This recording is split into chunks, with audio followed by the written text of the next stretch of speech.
দীঘা যাওয়ার পথে 2019 সালে কিংবা 21 সালে নন্দীগ্রামে চা বানিয়ে কাপে ঢেলে দিতেও দেখা গিয়েছে মুখ্যমন্ত্রীকে। ঝাড়গ্রামে চপ ভেজে হাতে হাতে দেওয়ার ছবিও সোশ্যাল মিডিয়া খুললেই পাওয়া যায়।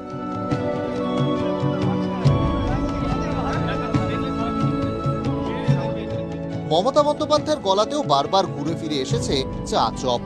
2022 সেপ্টেম্বরে উৎকর্ষ বাংলার অনুষ্ঠানে মুখ্যমন্ত্রী বলেছিলেন, আপনি 1000টা টাকা নিন, 1000 টাকা জোগাড় করে একটা কেটলি কিনুন আর কয়েকটা মাটির ভাঁড় নিন, কেন সাথে কিছু বিস্কুট নিন, আস্তে আস্তে বাড়বে।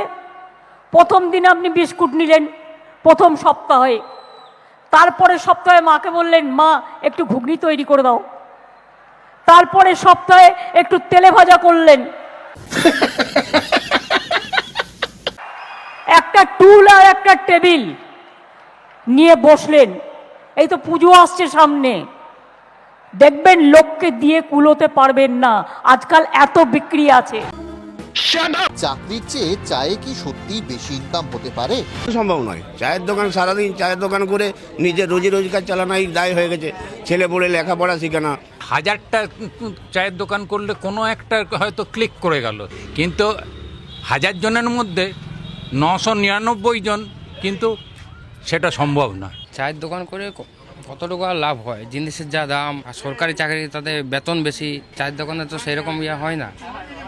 এখন তো বহু চায়ের দোকান হয়ে গেছে, কি রোজগার হবে চায়ের দোকানে? আমাদের দোকান খুললে ইনকাম, না খুললে ইনকাম নাই। রোজ কুকো খুঁড়ি, জল বার করি, খাই।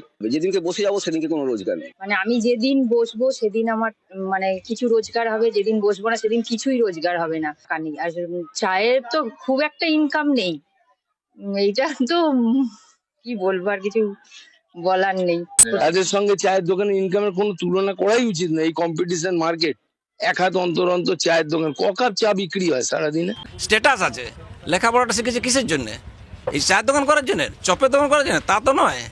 ওনার কথাকে আপনারা ধর্তব্যের মধ্যে রাখবেন না, উনি ওইটা প্রচারের জন্য রেডি করেন, উনি জেনে শুনেই করেন। এমনি বেকার আসতে, বেকারের সমস্যা, চাকরি বাকরি করা উচিত। চাকরি বাকরির দিকে মুখ্যমন্ত্রীর নজর দেওয়া উচিত, যে এত বেকার ঘুরে বুলছে রাস্তাতে। ঠিক বলেছো। কিন্তু সরকারি চাকরি নেইও, ঠিক আছে। আর চায়ের দোকান তো বেটার, ভালো। শুধু চায়ের দোকান কেন, উনি তো বলেছেন চপ ভাজলেও নাকি অনেক টাকা ইনকাম।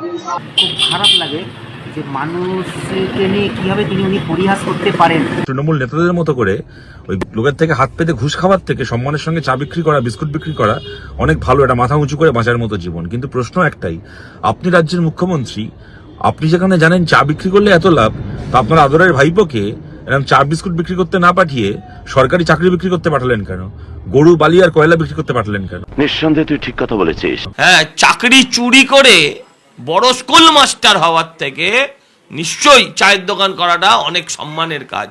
কিন্তু আমি প্রশ্ন করতে চাই, মানুষ শিক্ষিত হয়ে উচ্চ শিক্ষা পেয়ে যদি তাকে চায়ের দোকান খুলতে মুখ্যমন্ত্রী নিদান দেন, সেটা কি একটা শিক্ষিতের সঙ্গে তঞ্চকতা নয়? একদম ঠিক কথা বলেছেন। সরকারি চাকরি পেতে গেলে যে অঙ্কের টাকা দিতে হচ্ছে, সেই টাকা সুদ সমেত শেষ পর্যন্ত গিয়ে যে জায়গায় দাঁড়াবে তাদের মাইনেতে পোষাবে না। ওইসব হিসাব নিকাশ করেছেন, ক্যালকুলেশন করেছেন। 8 লক্ষ থেকে 12 লক্ষ, কোনটা 6 লক্ষ থেকে 9 লক্ষ, এইসব হিসাব করে তাদের মাইনে ক্যালকুলেশন করে ডিএ তো বাড়বে না, দিতে পারবেন না এই সরকার, সেসব হিসাব করেই বলেছে। ওইদিকে দিল্লিতে এক চাবালা বসা, যে দিদি এক চাবালি হবে ওখানটায়। এখানে যে চা দোকান খুললে, যে সকলে চা দোকান খুললে যে সকলে বিক্রি হয়ে যাবে, এটা খাবেটা কে?